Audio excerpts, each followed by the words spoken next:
Yeah, I don't know if you've been talking or just not talking. What's talking? Is that a thing we do on this show? That's what we're here for. This is ranting. Yeah. We're ranting about the news. I only have one mood, and it's ranting. I guess we got to change the title of the show. Do you know John's not coming, by the way. I talked to him before this. Yeah, he mentioned it. Ranting about the news. You want me to kick off the newsy news, Corey? Do the comeback? Or do you want to do it? Well, you could do it. It's all you. I'll do it. You're wearing that nice collared polo shirt. Looks like you're gonna hit the links after this. No. Do you want to know the actual truth? This is pre-show banter, and people love the actual truth. I fell asleep in this last night and woke up and just went straight to work in it. So this is also my pajama. You woke up like that. If that's actually I woke up. It's 100% true. I'll bring my wife in here. Okay. All right. Head, then. I guess that wave with that. There's your truth for the day, audience. Yeah. If you ask, I don't know if anyone asked for that or. No, that's what you show up for pre-show banter for. You find out. Did anyone else sleep in the clothes they're wearing? Like, who sleeps in clothes? First of all, I mean, can we get that out of the way? All right, You're it's getting learning cold a in lot San of Diego. things today. All right. Like I have the heater blasting, so it's like too hot for clothes. What's a heater? If you sleep in clothes, What is a heater? If you sleep in clothes, say in chat why you sleep in clothes, please. Explain to me. If you have like, I guess, including pajamas in this, like actual. Yes. Yeah. Yes. Like, So, like, wait, like hold on. sleeping hold in on. anything Corey, more you're than saying underwear sleep, to me. You sleep in the nude, or you sleep in Not underwear? in the nude. In the Okay, nude sounds like I'm wears socks. actually. You wear socks. No. Socks Whoa. only. That's a whole Just different socks conversation. Only socks to keep your feet warm. Just socks? No. Isn't like, the Red Hot Chili Peppers only playing socks?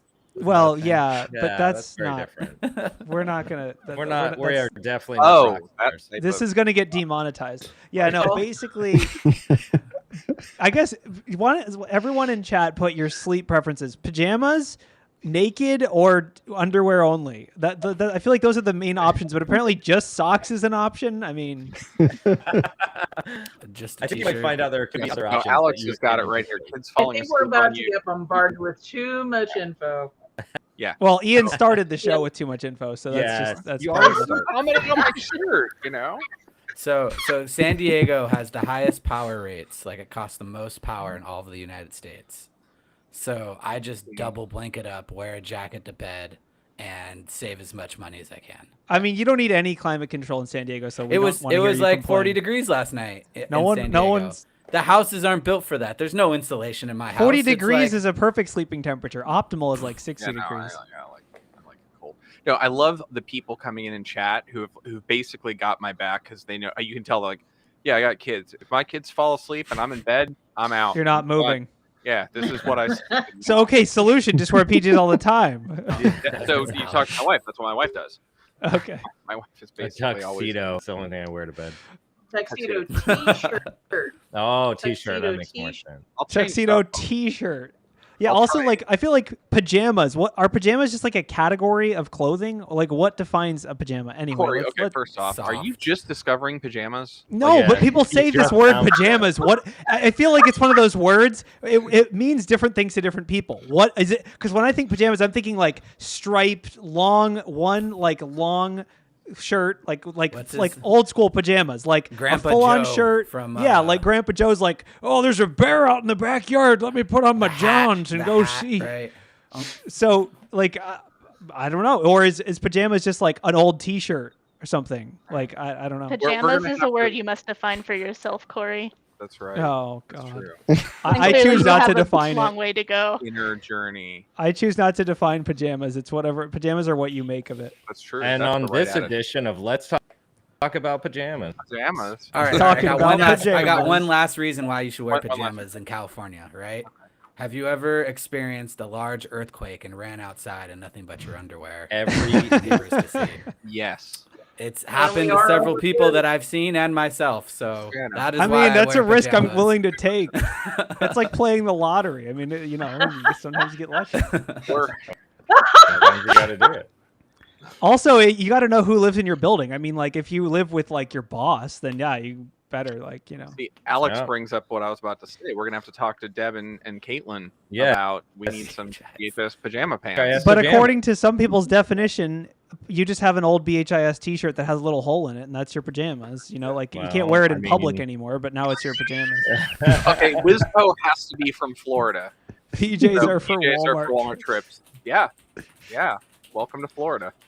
The number of folks when we had our cold snap recently that were like in their pajamas because it was the only long pants they owned walking into Publix is always fun. All right, so Ralph, I'm gonna Roll kick the it show. off. Roll John's it. not gonna be in, so let's get that finger rolling there, Ryan. break the All right, Give him the here we finger. go. You called Give him for the it, so we're gonna finger. give you the finger. Give me the finger.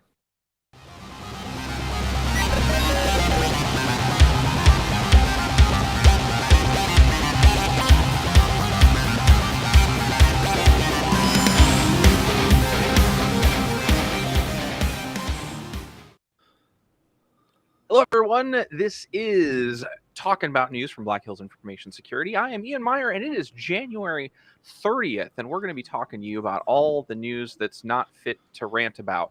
Well, no, it is actually fit to rant about. And we've got all kinds of news that we didn't cover last week, because if you joined last week, well, we were ranting about layoffs. So now we're going to, I think it might actually be more interesting to maybe cover a lot of the skateboarding dog stories, some uplifting and funny ones. So Fish is doing fishing, you know, Batman tricks with Wi-Fi, but FBI Hive takeovers. We got a lot of news here, and we've got a wonderful group of folks to talk to you about it. We got Ryan here making us look good.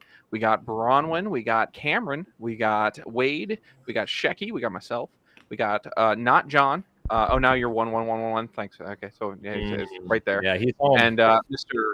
Ralph May. How is everybody? He's DNS. It's always DNS. Yes, it's Always DNS. I'm inevitable.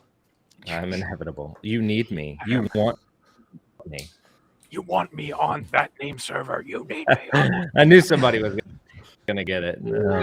Actually, we have a ton of news we didn't talk about last week, Ian. No, we do. There was actually a lot, actually stuff that's been going on. Like I literally, it might get to the point at this that it might just be a cadence of news stories, right? The first thing I want to. The first, I don't even know if we have an article of this, but can we just follow up on LastPass's just keeps getting worse? Can we just... is an article for that? Yes. Okay, let's cover that one first because that's a follow up. Everyone probably already knows this, but LastPass is somehow even worse. Yes. Than it was. Or worser. Yeah. So I guess the word on the street is, and when a street GoTo has announced that the attack was worse than they thought. They're like, man, why did we buy this? I don't know. So the problem with this breach, right, has been mainly their cadence of like, oh well, it was bad. Okay, it was worse. But now they're like, it's like they're backups going were back through the going- logs and just finding what's worse. That like they're like literally finding stuff, right? And they're like, oh crap, I guess it was even worse. I'm like, what do you guys not know? Like, all right, what do you know? What do you know? Do they know anything? No, I I don't mean at this know. point it isn't clear whether they actually know anything. Basically, the big thing with this one is it also includes their backups and it also includes the encryption keys for a certain number Or of those affected backups. clients. So the people that were like, "Oh, it wasn't that bad. Everything was encrypted." Then they're like, "Everything wasn't encrypted." They're like, "Okay, it wasn't that bad. Most of it was encrypted." Now they're like, "Okay, also they got the keys." Okay, it wasn't that bad. All they got was the encrypted, partially encrypted data and the keys.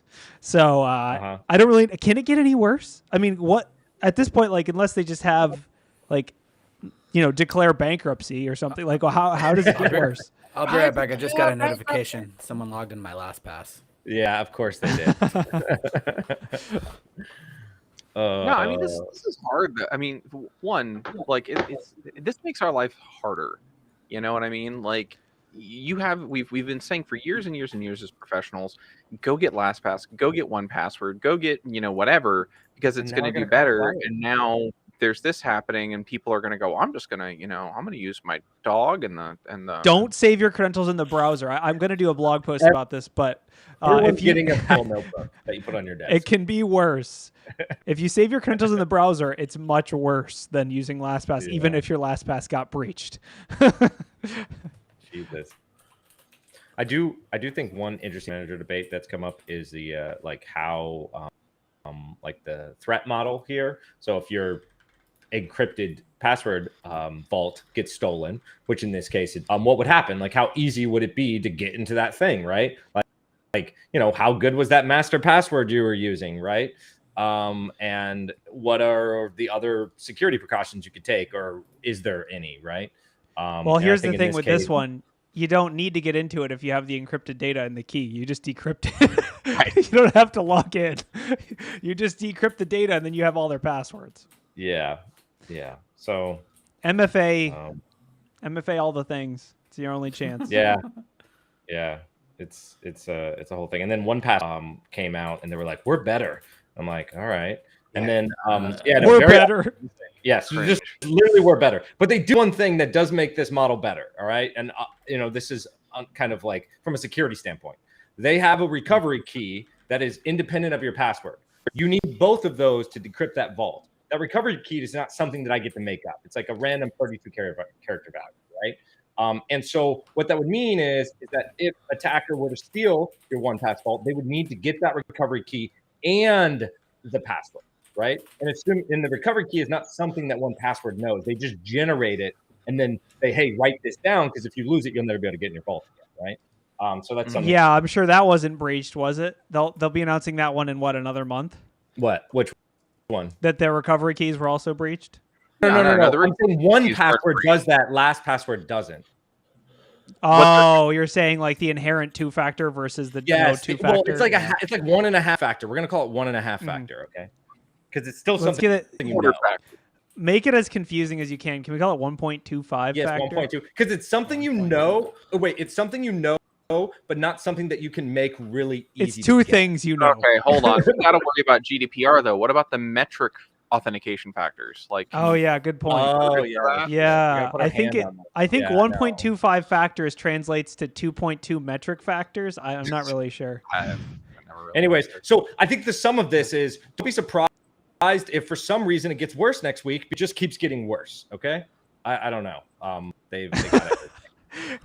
So panic. I don't know. That's we have a ton of other news articles. You guys want to talk about? Yeah, I just wanted to derail. Go ahead with you normally just scheduled. right off the rails, right? Yeah, I mean, so I had two that I wanted to bring up, and we can just hit on these fast. And I saw this one personally because I have T-Mobile. I logged in my account, I got a notification, and T-Mobile was breached again for like the 19th time. They're like the same thing as 1Password. They're just getting nailed over and right. 37 million accounts in an API.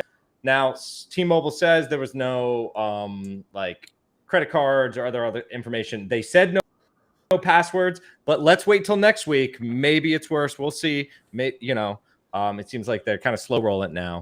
But yes, T-Mobile was breached again. So is this a real data breach or no? It's an API abuse. It's an API, yeah. So like, think classic, like not a real data API breach. that's not that you're able to query some information, a certain bits of information, but it did include like customer information, so address, date of birth, other things like that. So like definitely there's a BII in there that is scraped out. What's funny is I was calling T-Mobile. Got a call now because for you or for someone else. Right. For me. It's a personal SIM swap. It's legal. It's legal. Phone. Yeah, no, But- it's a side gig. It's lucrative, dude. You'd be surprised, man. You'd be surprised. Yeah, I mean, this is just watch your. Don't trust anything that claims to be related to T-Mobile at the moment. Yes, yes. They have a whole thing. T-Mobile or any kinds of IoTs. Little segue here. Appliance makers are apparently sad that 50% of their customers won't connect their appliances to Wi-Fi. I love this article so much. This made me so happy. Thank you for bringing this up. This is uplifting for everything. Yep. Guys, we did it. We did it. Half of all people won't even connect their IoT smart fridge to the internet. Is it because they don't know how, or is it because they don't want to know when their milk expired? I don't know. Well, the whole having a refrigerator able to phone home, that just seems like solving a problem that doesn't exist. Right. People have been dealing with spoiled milk for how many millennia? Come on.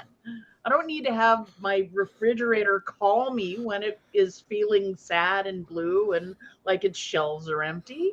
Yeah, we did it. We told all of our family members that not to do it. I mean, everyone still has the Amazon Alexa wiretap in their house, but I mean, whatever. We're close. This is better than nothing. At least you can't get ransomware on your stove, and it's like, please enter 5 bitcoins to cook your pizza.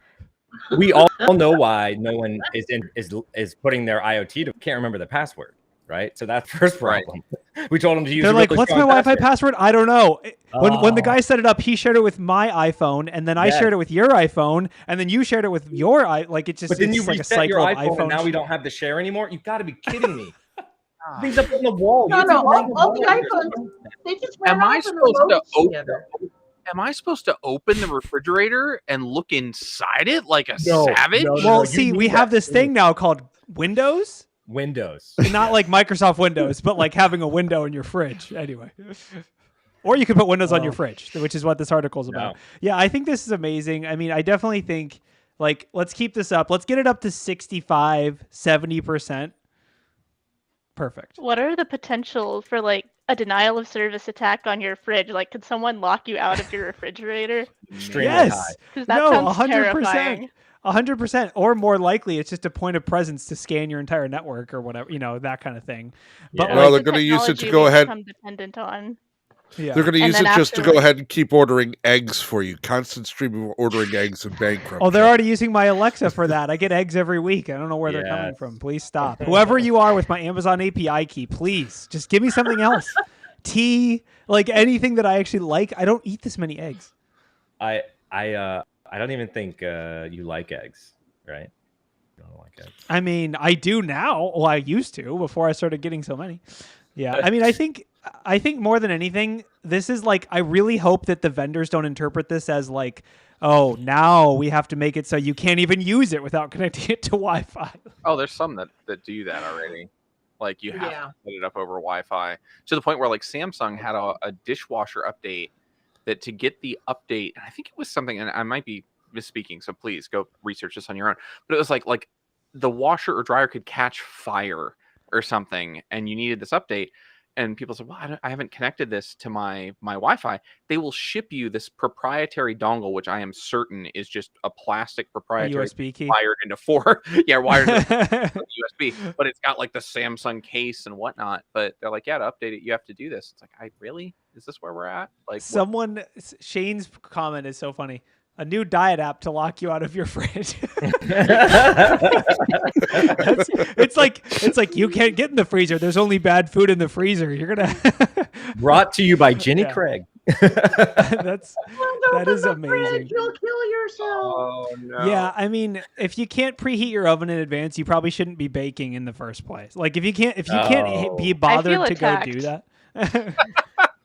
I feel like you're personally talking about how I cook. You know what I mean?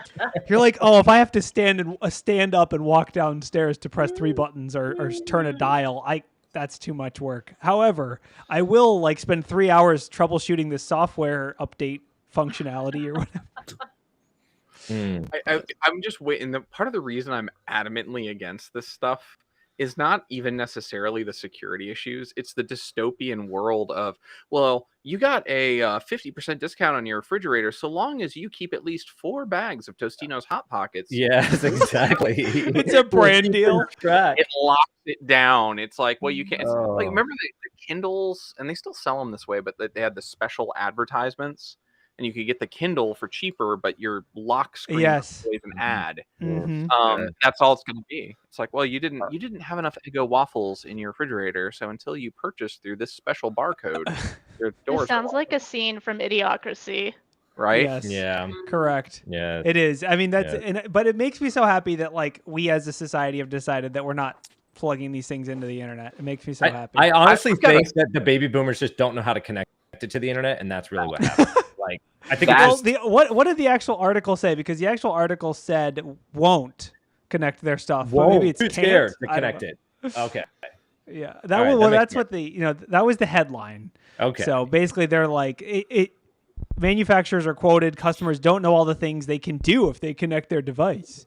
So Like I'm gonna provide manufacturers with data and insights over how their customers are using their products. I like, I really? will say right now, I got a new oven and I connected it to the internet. And I'll tell you the one reason why. The only reason. Security be damned. You have no self-control. Yes, I have no self-control and I need to know. No, just so the clock is the right time. So you're saying needs an okay, NFT server. So you're saying you're connection. willing to trade all of your personal usage data on like how much you bake, how often you bake. There's probably a microphone in there.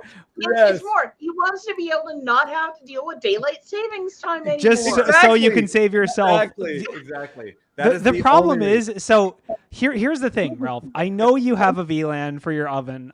Like most people don't. Most people are like, oh, I'll just give away the whole freaking house with my oven so I don't have to set the time 2 times a year. Is it fall back or fall forward? I forget. I don't know. It's really difficult though. Yeah, I mean, you're right. Also, what if the power goes out though? So your argument's what if the power pretty goes valid. out? Yes, I've had Ralph, literal. What's up? I can only accept this as an answer is if you set your stove as the authoritative NTP for your entire Oh yeah, absolutely. It hooks into the microwave. Right. Like everything in the house gets its updates. Oh, the stove is off by 15 minutes. I want to know it. Sign into anything.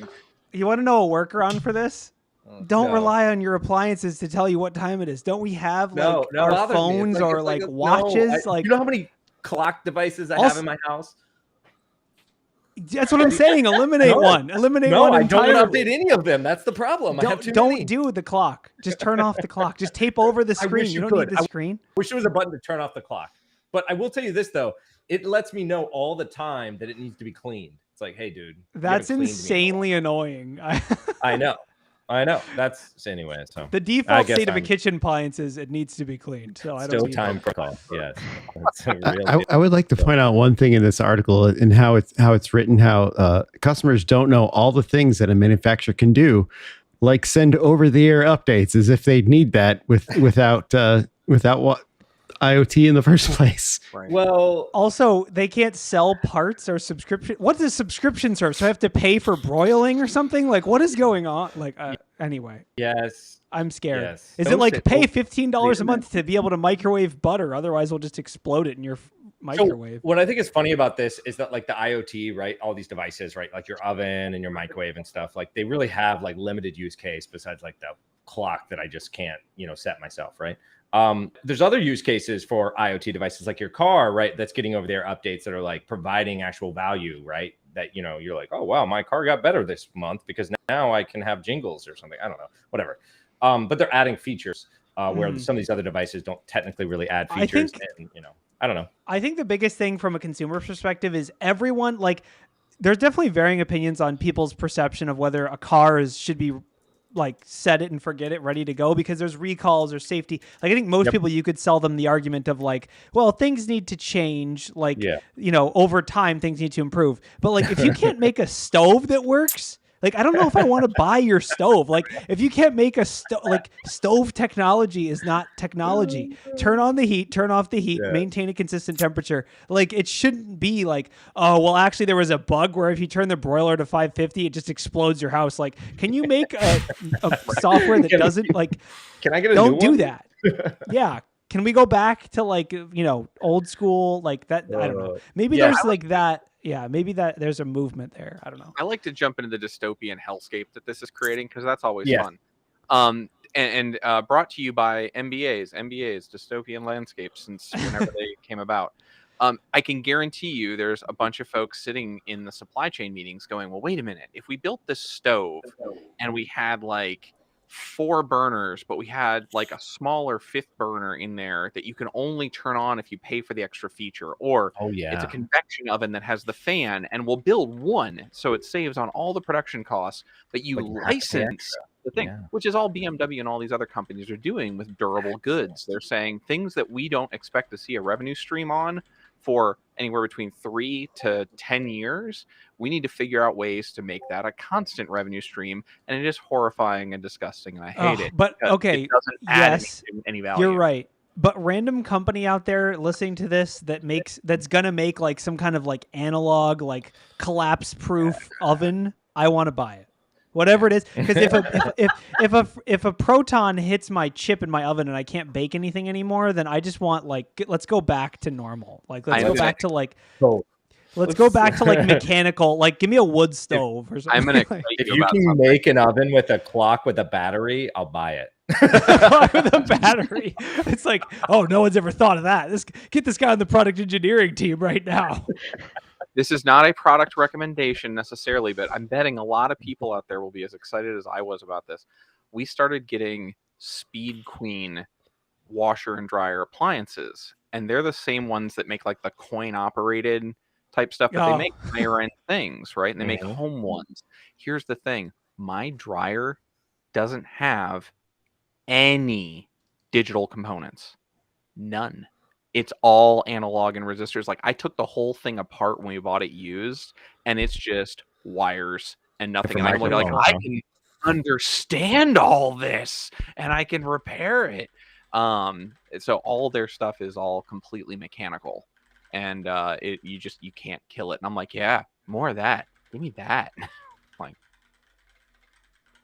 so can we talk about ransomware again, guys? And we talk about ransomware appliances. Fine. So I actually had 2 ransomware articles we can talk about real quick. So the first one is that more ransomware victims are refusing to pay hackers. Ooh, that's how they're going to fight back, right?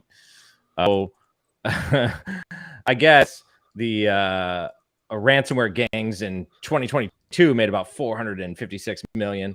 But it looks like less people are paying. I don't know. Do you think it's because crypto is going down? Yeah. What do you guys think? I think it's because they know it's a slippery slope. Just because you pay doesn't mean you're going to get your data back. Doesn't mean you're going to get the online unlock keys, and it doesn't mean that you're not going to get targeted again. How many times do ransomware people go after the same victim multiple times? So the victims are seeing a diminishing return on paying the ransom. Yeah. I think also like ransomware has kind of changed its TTPs. Like now we know they type 2 ransomware or whatever, or double ransomware, whatever you want to call it, where it's like it also exfiltrates all your files beforehand. So it's like, well, at that point they already have all our files. Like, do we trust them? Like Bronwyn said, do we trust them to delete all these files? Like, I think, I don't know. It's also the official advice, right? So maybe it's just more awareness. Like that's the isn't that like CISA's stance? I mean, maybe backups too. Maybe somebody did a backup and they decided just to go that route as opposed to paying, right? Doing the right thing. From a security awareness has risen. Yeah, it's not like that's a really good point. That processes and procedures have risen because at this point, so many boardrooms have asked that classic question of what are our competitors doing when this happens? Like, oh, this other company I do board work for just invested 1.5 million in some crazy backup system, like some nearline storage or something like that, and they're like, oh, so then we'd be good. Then we'd be good. We'd be good. So that's a big deal for a lot of companies is business continuity for ransomware. That's like probably if you're like a CISO getting hired into a company you don't know anything, that's probably the first question that are going to ask you, right? What's our ransomware procedures? So like another going to be the reason why is the FBI recently seized the infrastructure for the Hive ransomware group. Right. I guess they had access to it for a little while. So I guess it was like 130 million in ransomware payments. 1,300 companies worldwide in healthcare. The crackdown on ransomware, like gangs and operations, right? I'm using gang in the term here, but also another reason ransomware might be going down is enforcement or going after. So it's interesting the way the FBI is going after the person individually. They actually go whole infrastructure, like seizing whatever they can from other companies that are providing legitimate services, right? and then going from there. So, what do you guys think? That's an interesting kind of theory when you think about it, because the more and more of this ransomware becomes like, and we heard about this through a number of different leaks, that they're basically running DevOps shops and they've got this service and that service and whatnot, and they're literally doing the same thing that businesses do. They say, well, let's not do this ourselves. Let's build it in the cloud. Let's do this. Let's do that. Well, now what they've done is they've taken themselves out of the shadows and put themselves firmly in areas that regulatory bodies can touch and get to and shut down and get additional info. And now, the law enforcement can actually go after them. So they're almost a victim of their own success. They got so big that to do it and make money, they have to do this enormous scale of contacting people and have enormous infrastructure to do it. But then that makes them their own target. It's wild. Yeah. And it didn't help, I guess. Did you guys hear about KFC, Taco Bell, all of Yum brands got ransomware? Yes. Oh no! Yes. My free chalupa I know. I was going to collect after 3 years of it. Well, the Habit Burger Grill, I had no idea that was one of their chains. Anyways, they started locking down stuff, right? So the FBI's going after ransomware gangs, and it still keeps on happening. So Yum Brands was also got ransom. It caused temporary disruption. The company is aware of no other restaurant disruptions and does not expect this event to have material impact on its business. I wonder if they got all 13 of the secret herbs and spices, or if they all were compromised. 13, yes. Or however many there are. I don't know if it's actually 13. Is it that 13? was the trick, Corey. Publicly, it's 11. It's 11. Oh, now we know who's it. part of this ransomware gang. So yeah, I mean, honestly, is this just smash and grab? Are they going after the secret recipe? Because I don't think there is a secret recipe, but maybe there is. No. I don't know. Maybe we'll see the secret recipe on WikiLeaks. No. It's like a really controversial thing. 11 herbs and spices are just cumin, coriander, and everything else in your spice cabinet. It's nothing even special. They did say no customer data was stolen. I'm like, what? Like my rewards coupon code? I don't know. What do you? Oh, dude, you don't back up all your data into KFC? What does KFC ask for when you get a bucket of chicken? Can I get your social, please? It's in data continuity. Wait, what? There is someone out there that's willing to give up their SSN for a bucket of chicken. I just want to get that out there. Apply for this Yum credit card. I mean, if your SSN's already out there in 10 different places, you might as well get the free chicken. It is. It's everywhere. It's everywhere. The bucket of chicken is probably worth more than the credit monitoring at this point. So who invited the devil to this news show?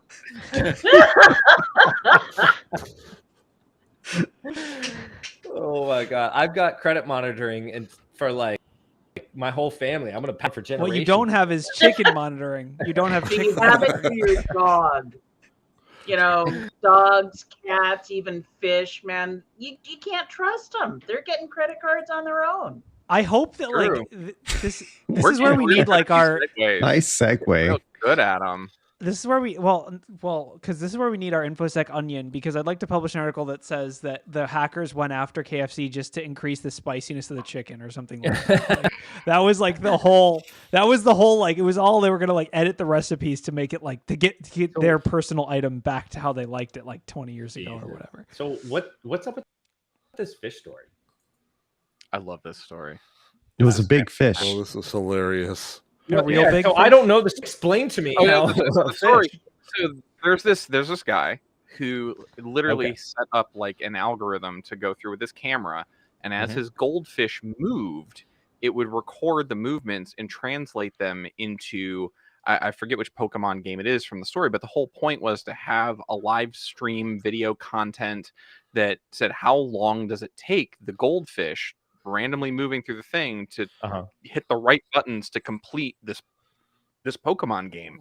And so he did it.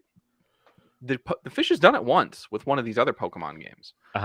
Then they put in the new one, and somehow the fish was able to break out of the game, go into their Nintendo rewards store, enter in the pin to get in there, and then bought like some amount of Nintendo rewards cards. Oh my god. That is beautiful. It is 10,000 fish in a bowl writing Shakespeare, and it's amazing. I think the article mentioned something that the game console crashed. Mm-hmm. Oh, and it was on the menu screen or something and navigated the menu screen somehow. But then someone got involved. After it crashed, someone noticed. Then they registered the correct sequence of inputs to add 500 yen to their account. Exposed his credit card information to everyone watching. Oh, jeez. Yep. So, okay. So, I mean, I guess I don't want to say, like, if you set up a goldfish playing a video game, you should actually watch it, because that just sounds really boring. But yes. I guess if it dumps to the UI, you need to pause. So from a security perspective, how would you have fixed the fish problem? Well, use a different fish. Not let the fish play the Nintendo. First off, fishy. The answer is easy. It's MFA. That is multiple. No. Different fish. Different fish. Multi-fish authentication. Multi-fish. You need multiple fish. Multi-fish or multi-fin? Oh, I see. So, I get it. If they're going to approve a transaction, both fish have to swim to the same side of the tank. Same side, yeah. Synchronized swimming. No, you're right. MFA. MFA is the solution to all things. Yes. Multish. I think we solved security. Good job, guys. We did. 2 goldfish. I mean, I guess this is just a story, and like, I didn't think this was even possible, that this could go wrong. Like, this is like, if you're doing like user design case testing, this can happen. Like, some user's gonna call you and be like, "So I don't know what I did, but I'm on your website and it says admin console, and I just typed delete." Yeah. It's like, how did you even get there? All I want to know is, does LAS have multi-fish protection? You know, they probably had that, but no actual encryption. Yeah, that was their problem. Their threat model was much flawed. time on that feature. The other question is, can we build a social engineering setup that uses fish to generate the ruses? Yeah, or the randomness? Because I mean, no, they're not random. We know they're malicious intentions. We found out. That is true. We have confirmed they can't be used as a secure source of random. And overall fish, they're maliciously, yes. Yeah. Makes sense. Obviously, the best use of the fish's time is to hire them as a QA tester. Absolutely. Hire them as a QA tester. They will find How much the is bug. fish getting paid? They will find what's fit to your software. You know what I mean? I'm trying to think of like wordplay for fish and fuzz, but I'm like, fishes aren't fuzzy, and I can't get past it. Well, fishes aren't fuzzy unless they're really, really bad, and you don't want to go there. You know, yeah, that's not a happy fish. That is, yeah. No, that's a dead fish. So, did you guys hear about the no-fly list? No. Not only did I hear about it, I got a copy, list? and I'm not on it. Shocking. Oh, literally, Corey downloaded the no-fly list that got leaked, by the way, for everyone who doesn't know. Just to check if I was on it, even though I flew. Just to check if he was on it. Ago. He could have just went to the airport. You never know. You could get added. Now I'm definitely on it because I said I downloaded it. I mean, allegedly downloaded it. How did this thing get leaked, Corey? It was actually a really funny, I think it was an S3 permissions configuration. There's like a hilarious blog post. Why some does Swiss this hacker keep happening? I mean, it keeps happening because people are like, "Oh, we have to put our technology over somewhere else," and then they are like, "How do we do this?" And then they're like, "I don't know. Let's just open things up so that it works." And then they forget about the part where you're supposed to lock it back down. So yeah, basically, it was like the blog is worth reading. Like you can click on that. The person is crimew. crimew.gay. It was, and it was an it's a very version, I guess. Yeah, so it's an amazing blog post. It's just so good. Basically, it's just like, yeah. I mean, you can scroll through it. It's like they find their Shodan. It starts with Shodan, like all good hacker stories. Yeah. You know, it starts in a galaxy far, far away on Shodan. Then they find, SFTP credentials. They connect to the SFTP server, highly illegal. They're definitely on the no-fly list. And then what do you know? There's an access key, an Amazon access key, which might have bucket creds, and then they connect to the bucket, and oh look, it's something called flight release backup, flight release, and yeah. So there you go. So you have only the have to no-fly worry list. if you're a bad person, or And that's somehow that's the picture they posted. That's the picture. That is the picture. It's literally, is that a Pokemon? I think that's a Pokemon. So it's literally like, someone made the joke, and it's kind of been sticking in my head, but someone made the joke like, how in hacker movies when they say like, I'm in. No, what they actually say is, oh, and then they take a picture with a Pokemon and say, holy bingle or whatever. Holy bingle. Holy bingle, I'm in. Like, that's apparently what we need to make hackers now. I'm looking at this blog post, and you said, hey, connect to the FTP and whatnot, but it doesn't say. It sure was. After 2 minutes in the file, I'm staring at FileZilla connected to an Navteq FTP server. It doesn't say how they logged in, though. Was it they just got the creds open? Oh, it was the creds? I think the creds were disclosed. Yeah. Oh, the creds were in the repository? Yeah. Is that? I just jumped to the login. Yeah. Basically, just bad OPSEC from. All around. It was like it started with Jenkins. Like, I mean, Jenkins and Shodan, that's like peanut butter and jelly for hackers. I mean, that's like, you don't want to do that. Yeah. Don't expose Jenkins. Just don't. There's a lot of OPSEC fails, but I think it was just names, right? What was in there? Yeah, there's no emails or anything. It's just basically just names. And I think date of birth possibly as well. I think it's name and date of birth, if I remember correctly. So basically you have, I think this is one of those things where you have a piece of information that needs to be shared with a large amount of people, but securely. This is where like security fails a lot of the time. It's like, we have a lot of airlines and a lot of different individuals need access to this data, but we don't know how to do that. So we're just going to screw up. Whoops. You just make one big text document, you send it out to everybody, and then you rely on everybody else to secure it. And this is how it got. Yes, that is exactly what you. Yeah. Yep. Because TSA is not going to write an API with auth and everything, right? So no, that's way beyond their pay grade. Yeah. What they do, however, is every packet coming in, they send it through that X-ray machine, or if the packet doesn't like that, they can go to a special line where they that's put on deep blue packet glove. inspection. Right, it is deep packet inspection. They put on the blue gloves as well, and they say, "Listen, we're going to go between the encapsulation headers. Just let me know if it happens." If there's a slight pinch, that'll be the TCP/IP protocol. We try and get behind the preamble, but not specifically into the routing. Okay. Yeah, so, I guess much like real actual TSA, they're not great at auditing those.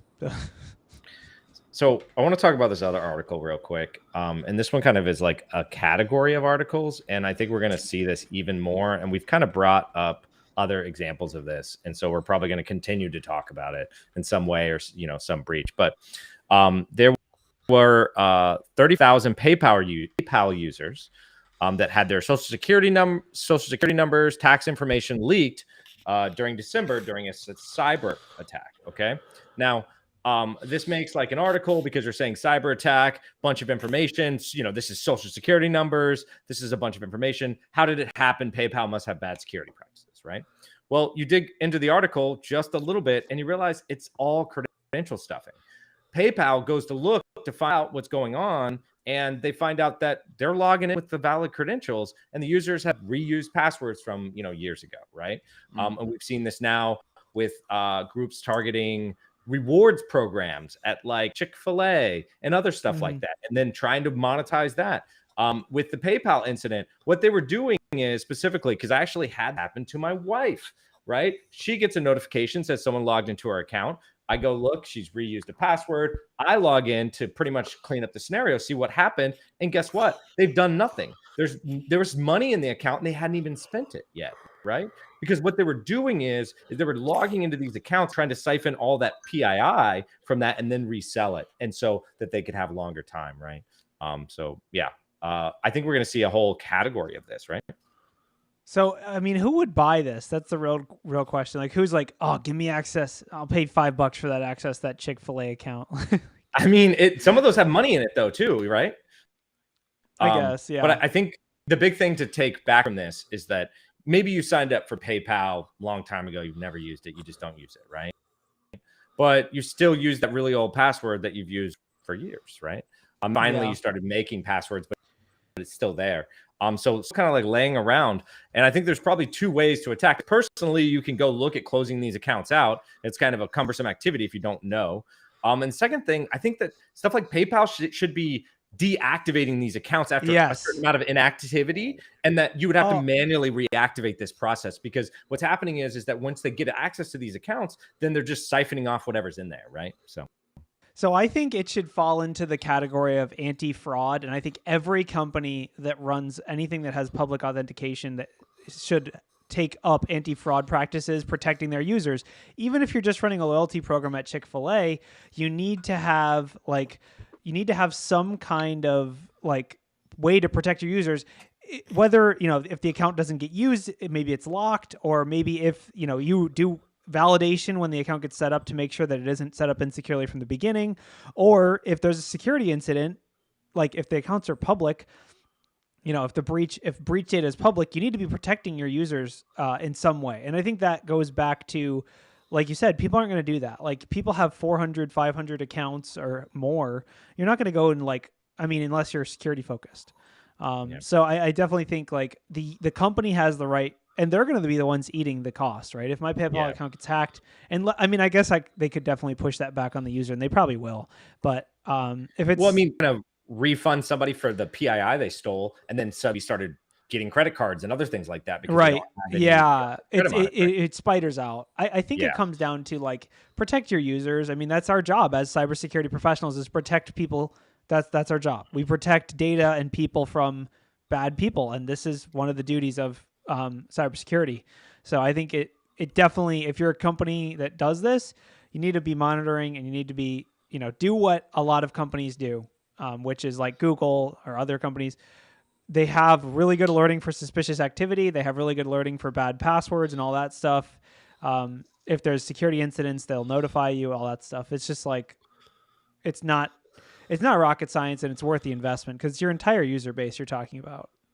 One of the things that I've found interesting about this type of stuff, and I have no knowledge as to whether this is what's going on here, but Corey, when you said like who would buy these accounts, money laundering is definitely a thing that can happen here, because you go through and stock somebody's account up with a couple $100 or whatever it is, you transfer it in, however you need to make that happen, and then pay it out to a website that sells t-shirts or whatever you've stood up. Now you have an IRS traceable thing to say, look, we sold 4,000 t-shirts, and it's all on paper, and it all came from PayPal, and it all went through the thing, but they never had to ship a single shirt. And did anybody actually lose any money in that? I mean, don't know where the original money came from, but that's very hard to detect fraud-wise unless someone's the original login, right? Scale. Yeah. I've seen, but it's the other one with eBay. So a common eBay tactic, right, is you credential stuff. You find old accounts with some feedback, and then you sell lots of something, right? And you collect all that money as fast as possible before the user realizes, that they're, a lot of times they're like older dormant accounts, like maybe they're not even getting the emails anymore. They'll sell a bunch of stuff and then take that money and run, right? So there's definitely ways to like capitalize on just getting access to an account, right? Even if that account doesn't have like money, like you can use it to do more stuff, right? So and you're right, because now that I think about it, like a lot of places will aggressively protect their signups to prevent people from botting and automating signups to, like, you have to have a CAPTCHA or a valid email or valid SMS or all this stuff. And it's stuff. Exactly. It's ratcheted up over the it used to be probably you just like have an email and your PayPal account's created, right? But now it's probably like they have identity verification, they have all this other stuff, because they know that it's more, and like Ian said, all the risks that come with having a PayPal account, they have to take on that risk. So there's much more validation. Back in the day, these legacy accounts, not so much. So it's probably easier to cred stuff your way into a bunch of accounts or buy them versus making the accounts from scratch. Yep. So there's a market for it. And I think it's kind of a whole class. I mean, it's credential stuffing in general, but like how you utilize that to take over and like add that, it keeps going. So Alex, that comment is amazing. Thank you. I just saw it myself. Yeah. Oh, Ralph he actually found out KFC has no data cap, so he's just been backing up all of his data. to yes, I back KFC up for all years. my data to KFC. It's You don't know about the bucket object storage? bucket object. Oh, get out. That's Oh, that's that was like. beautiful. Should we just cancel? Should we just cancel Yeah, the show? this is Are we boat. done? Ouch, ouch, ouch. Insert Ouch. every bad joke. They're all coming. It's protected with 11 different encryption keys. Okay, I'm done. Oh, different encryption Secret encryption keys. keys. Secret encryption keys. That's right. Love it. And the data is fried to make it nice and crispy. Okay, I'm really my done. God. Oh no, there's a kernel joke in you there can't somewhere. stop The now, encryption huh? algorithm. Oh, Yeah. there's a kernel joke. was- Yeah, if the data is lost, it causes a kernel panic, and Colonel Sanders shows up at your house. Jesus. All right. Well, anyone else have any other articles they wanted to talk about this week? We got a little time here. Let's see. Oh, Microsoft has urged that all Hey, customers Harper? to secure their Exchange servers. I feel like this one comes up every month. So. No, that's an article from 2 years ago. So okay, has anyone been paying attention to the whole like chip manufacturing thing? Ralph, have you been paying attention to this? Are you talking about the stuff in China? I don't have a link. Yeah, like how basically like it's kind of like the world has to fight against China to keep them from monopolizing all microchip manufacturing. I don't know if you haven't been following it, we shouldn't talk about it, but So I think Yeah, there was a story that came out over the weekend. I'm trying to find it real quick, but it was I want to say Norwegian or in that area of the world is one of the top manufacturers that makes like high-end semiconductor manufacturing equipment. And they've essentially said, we're not going to sell that to China anymore. They sell it to China. It all gets manufactured over there, but someone else has actually built the thing that builds the thing. And they're basically embargoing that in the same way that like the Wassenaar arrangement does for munitions or whatnot. It's not going on the Wassenaar arrangement, but the same kind of thing. So I'm trying to find the article too, but it is really interesting. The U.S. has China on like the sanctioned list for certain technology. There was an article that just came out. I think it was I read it today actually, and it was about GPUs still getting accessed. So like NVIDIA GPUs and other like high end GPUs used for ML and other things like that getting accessed. And China's able to get them through resellers and other ways. And so kind of like the sanctions aren't really doing much, right? They're getting those damn things, and they're putting them to use, right? So yeah. So I think I might have found the article. Basically, it's talking about how chip makers rely on a company called ASML that makes technology that they use to make their their chips. They're how are they handling? Like, is there going to be like an OPEC for chip manufacturing? Is that how it's going to be, or like basically keeping it from that monopoly? So it's just like, I think basically how the article that came out was like everyone is kind of banding together to buy some of this up so that China doesn't just buy 100% of it. But, yes, and China's using these for education. Is that why it's Chinese education domains that keep attacking all of my websites? Yes. Only .China edu. I'm not sure if that's the actual domain, but yeah. No. No, I mean, this is an incredibly complicated political thing, though. I mean, really it is. Like, we personally, I think, we made some very bad decisions in the 70s and 80s when we basically said, hey, China, we don't want to make this stuff. You make it. And we literally lost the knowledge, the capability to actually manufacture this stuff. Thankfully, there countries like for people like the Dutch and whatnot who have said, well, we're going to keep manufacturing the equipment, but now we're going to cut off that access to that. And it's complicated because in the end, like, okay, these chip manufacturers stop making them there, but then who's gonna make them, because most of that stuff comes from there. Plus, some of these companies in China, and I realize I'm going to say something controversial here, but some of the well, it's not controversial like we generally talk controversially. But no, some of these companies probably aren't doing anything wrong. They're trying to run a business. They're trying to manufacture chips. They're selling a product, but there's governmental issues and privacy and IP issues that are getting completely violated in China. So it's really I mean, hard. imagine being a Dutch company making a ton of money selling something to China, and then the U.S. is like, "Hey, you can't do that. What are you doing?" You're like, Exactly. "Oh, are you gonna buy it? Like, you can't just tell me I can't sell my thing." Like that. It's very geopolitically complicated, but yeah, it is. It's classic. I think more than anything, like we as like Apple needs to decide, okay, we're gonna pay a little bit extra for manufacturing and not have it made by effectively slave labor, right? Like that we have to decide that as companies that make things that like, okay, the labor is going to cost more than $4 a year.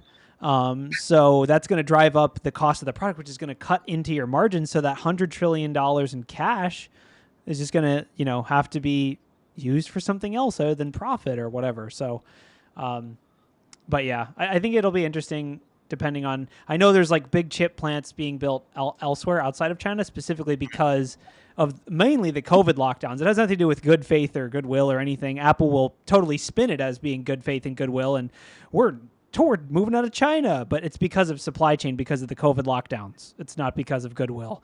But well, it can be both. I mean, I'm not trying to be that like it can be both. It can be, it makes business sense and it makes this other thing. But yeah, the business sense is what drove it, not the good. Exactly. Yeah. The true reason it got a signature from some higher up is because Tim Apple. Because Tim Apple's like, where's my screens? And China's like, COVID lockdown, screens 2 months. He's like, build a factory somewhere else. Burn it to the ground. Well, the other question that I've got is this. What are the bets that the Chinese government goes ahead and seizes some of these machines that are already in China and reverse engineers them, which we all know how the Chinese feel about intellectual property? Oh, if they're in China now, they just get reverse engineered. They don't have to reverse engineer anything because they've been stealing all of the intellectual property for decades. Yeah, they're making it. I think. I don't know. I think that is part of the risk, but it's obviously the company's ASML's role to protect their stuff. So yeah, I think the plan in this was to cut China off, and I hate to say this because I mean I'm going to put on the kindness hat, if you will.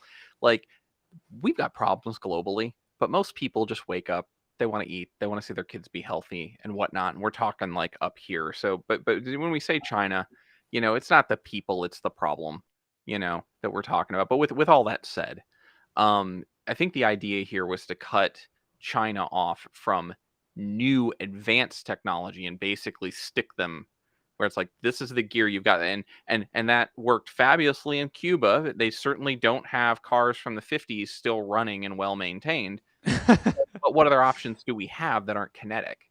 And they're really yeah, I mean, and it's like the whole like chip ban from China, TikTok ban.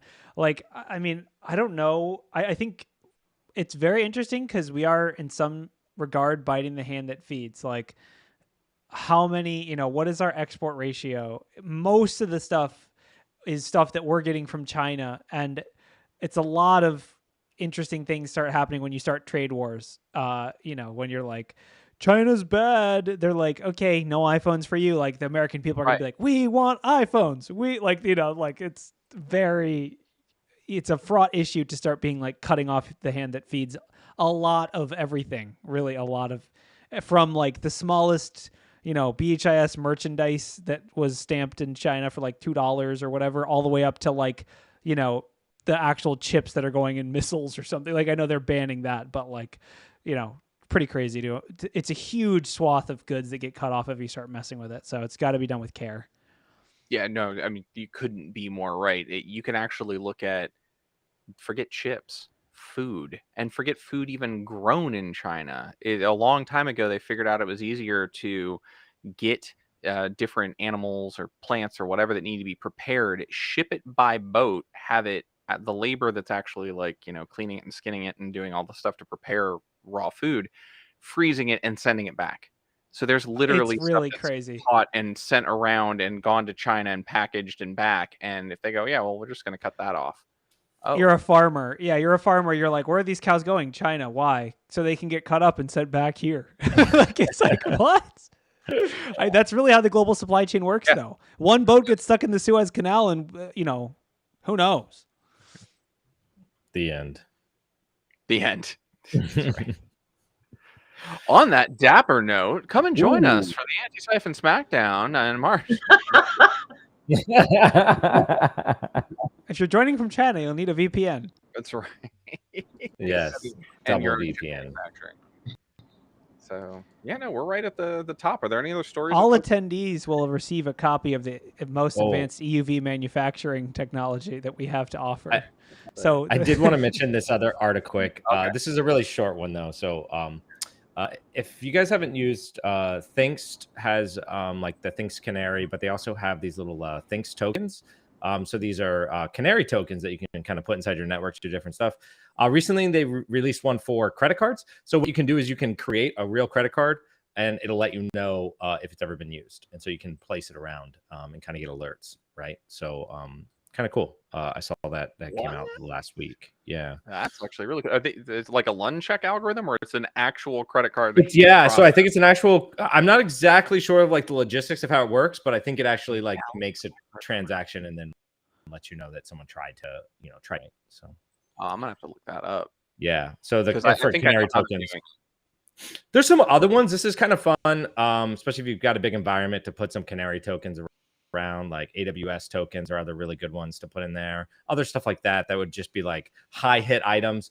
And the great part about some kind of Canary token like this is you get like very actionable intelligence that somebody is looking at and trying to use this data, right? So yeah, it'll be very interesting for security research to like if there's a phishing page that harvests credit card numbers to put it in and like just see how soon until it gets used. Yeah. How long does it take? How long is it like Yes. immediate? Do they automatically charge something, or are they like selling it and then using it somewhere? Is someone else going to end up using it? Yeah. The other interesting to see is if they come out with some way to detect whether it's a canary or not. And I'm not sure if there is, but if it's random enough, and then there's probably just no way. I think you're way overestimating the intelligence and capabilities of attackers. Yes. I'd have to look at how they're doing this, but I'd be willing to bet that what they've done is they've set up a singular card brand merchant account or something to that effect, where you can do testing. So there's a bunch of, like, if you've done any sort of credit card fuzzing or building a web app that's got that, there's a bunch of credit card numbers that are just fake, but they'll process with anything. And essentially, it'll tell you, it'll be like, this card will fail on anything over $20. This card number will pass on, and they've got a bunch of rules, and it's so you can enter in a credit card number and test if your app is working. I'm betting they registered something like that to say this BIN number, the first 4 digits of your 16-digit PAN number. So those 4 are all Canary token numbers, and then we will do a LUN check to generate the rest of that number. It would not surprise me if that is true, that a bunch of attackers would realize that pretty quickly and say, all right, this BIN number for the bank that's assigned to Thinkst Canary, never run those into our data set. Again, though, are they really thinking that hard? Because I feel like it's like, oh, me want credit card, me use credit card. Me use credit card. Me need credit card now. So, anyways, just thought it was kind of cool. But scammers do go to amazing lengths. So, I mean, I could see it. You never know. The good ones will get there. The bad ones will get caught. And that's how any of this stuff works. Wade probably dropped off the call because he had a hit on one of his credit card canaries and needs to go investigate it. I'll just assume. Indeed. Cool. So let's wrap this thing up then. I was kind of serious. Please, we've got 1 day left until the end of the call for papers for the anti-siphon hackdown. So if you want to do any sort of talk specifically on red team stuff, I can tell you right now, your chances of being accepted are pretty good still. So please, if you've got an idea and would like to get it in, please go to anti-siphon training. 30-minute talks too. So yeah, that's a nice a nice length. That's, you don't have to write some crazy novel. It's not super short either. It's a nice little 30-minute chunk. Yeah. And I think next week, a bunch of us, no, I guess it's the week after, we'll be out at S4 in Miami. So come say hi if you're out there. And if you were at Cactus Con, you would have met a lot of the team out there. So thanks for joining. So with that little bit of sales, as we like to do the sales at the end as much as we can, or the marketing or whatever you want to call it, because we're really bad at this. For myself and the rest of the team here, thank you for coming.